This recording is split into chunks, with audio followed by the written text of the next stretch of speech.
और हम उनको बताना चाहते हैं कि ये लंदन है, ये कोई और शहर नहीं है जहाँ पे आपकी मनमानी चल सकती है। मुस्लिम लीग पूरी तरह से मुतहरिक है और आपका मुंह तोड़ने के लिए यहाँ पे मौजूद है।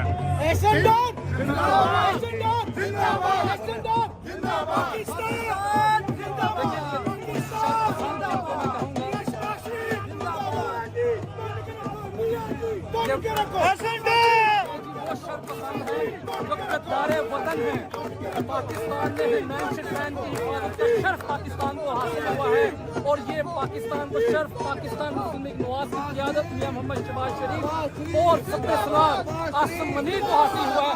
और उस खुशी में देखिए ये गद्दार वतन, उस खुशी में भी ये अपना जो है चेहरा दिखा रहे हैं कि ये गद्दार वतन है।